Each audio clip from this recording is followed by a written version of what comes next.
بنی اسرائیل کے ایک شخص کا واقعہ لکھا، 99 انسانوں کا قاتل تھا، بلکہ میں یوں کہوں 100 انسانوں کا قاتل تھا۔ 99 انسان اس نے قتل کیے۔ سب سے بڑا گناہ شرک ہے، اور پھر والدین کی نافرمانی ہے۔ تیسرے نمبر پر کسی کو ناحق قتل کرنا۔ قرآن پاک میں وَمَن يَقْتُلْ مُؤْمِنًا مُتَعَمِّدًا فَجَزَاؤُهُ جَهَنَّمُ خَالِدًا فِيهَا، جو شخص کسی مومن کو ناحق قتل کرے گا وہ ہمیشہ ہمیشہ جہنم میں رہے گا۔ تو 99 انسانوں کا قاتل اپنے گناہوں پر احساس ہوا، نادم ہوا، شرمندہ ہوا، ضمیر جاگ اٹھا، اللہ کی رحمت کا امیدوار ہوا، توبہ کی نیت سے اپنے گھر سے نکلا، ایک پادری کے پاس پہنچا، اسے بتایا میں نے 99 انسانوں کو ناحق قتل کیا، اب مجھے اپنے گناہوں کا احساس ہے، کیا میری توبہ قبول ہو سکتی ہے؟ اس پادری نے سنا 99 انسانوں کا قاتل، کہنے لگا بھی تیری تو بخشش ناممکن ہے۔ جب اس نے سوچا کہ میری تو بخشش نہیں ہو سکتی، لہذا 100 پورے کر دوں، اس پادری کو بھی قتل کر دیا۔ پھر کچھ دیر کے بعد احساس ہوا کہ میں نے یہ بہت بڑا گناہ کیا ہے، 100 انسان ناحق قتل کیے ہیں۔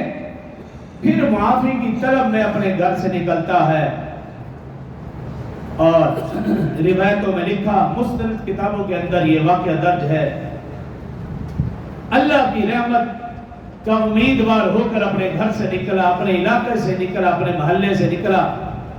راستے میں ایک آدمی سے پوچھا کہ مجھے کوئی ایسا پتہ بتا دیجئے جو میرا مسیحا بن جائے، میری بخشش کا سامان بن جائے، میری مغفرت کا سامان بن جائے۔ اس آدمی نے بتایا بھی تم فلاں علاقے میں چلے جاؤ، اس علاقے میں نیک لوگ رہتے ہیں، ان کا عبادت خانہ ہے، وہاں پہ چلے جاؤ، وہ تمہارے لیے کوئی نہ کوئی حل نکال دیں گے۔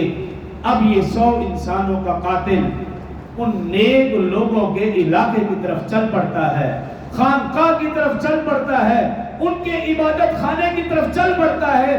ابھی راستے میں ہے کہ اسرائیل علیہ السلام پہنچ گئے اور اس شخص کی روح قبض کر لی، بس روح کو قبض کرنا تھا۔ روایات میں لکھا ہے کہ رحمت کے فرشتے بھی آگے اور عذاب کے فرشتے بھی آگے۔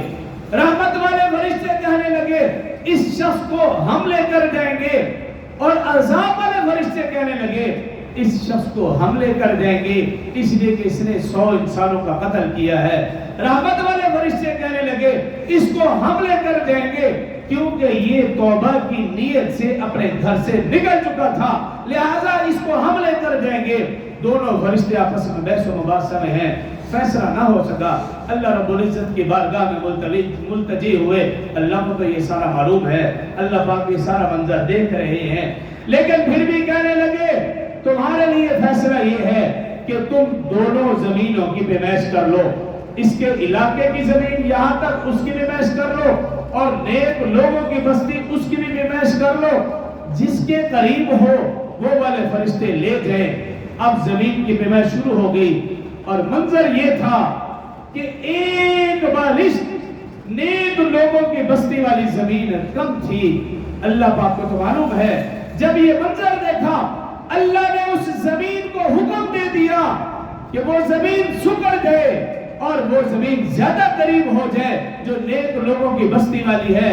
بس ان کی پیمائش کے دوران وہ زمین زیادہ قریب ہو گئی، اللہ نے 100 انسانوں کے قاتل کو بھی معاف کر دیا۔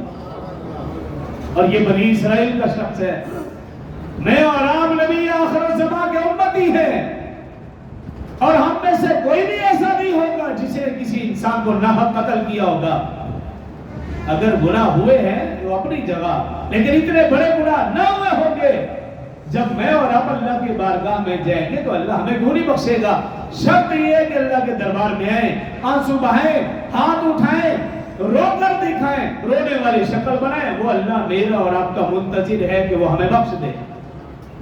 حدیث مبارکہ میں ایک شخص رسول اللہ صلی اللہ علیہ وسلم خدمت میں حاضر ہوا، عرض کیا رسول اللہ صلی اللہ علیہ وسلم مجھ سے گناہ ہو گیا ہے، مجھے بخش دیجئے، میرے لیے بخشش کی دعا کیجئے۔ رسول اللہ صلی اللہ علیہ وسلم نے فرمایا بھی آپ رکیے.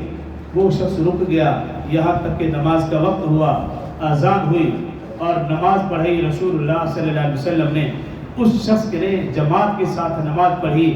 سلام پھیرنے کے بعد رسول اللہ صلی اللہ علیہ وسلم نے اس صحابی کو بلایا اور پوچھا کیا تم نے نماز جماعت کے ساتھ پڑھی؟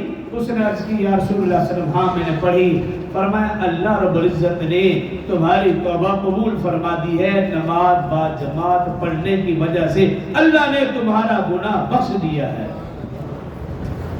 وجہ کیا کہ وہ سچی توبہ کی نیت سے آیا, مسجد میں اللہ کے گھر میں آیا, نماز پڑھی, اللہ نے بخش دیا. تو میں اور آپ اسی چیز کے منتظر ہونا چاہیے کہ جب گناہ ہو جائے اللہ کے دربار میں آئیں, اللہ کے سامنے اپنے گناہوں کی معافی مانگیں. اللہ پاک منتظر ہے ہمیں بخشنے کے لیے. ابھی بھی وقت نہیں گزرا, ابھی بھی دن اور راتیں باقی ہیں. اللہ پاک کے سامنے آئیں, اللہ کے دربار میں آئیں, اللہ کے اس خوبصورت گھر میں آئیں, اللہ کے سامنے اپنے گناہوں کی معافی مانگیں اور یقین کر لیجئے کہ جب آپ اللہ کے سامنے ہاتھ اٹھائیں گے اللہ ہمارے گناہ ضرور معاف فرمائے گا.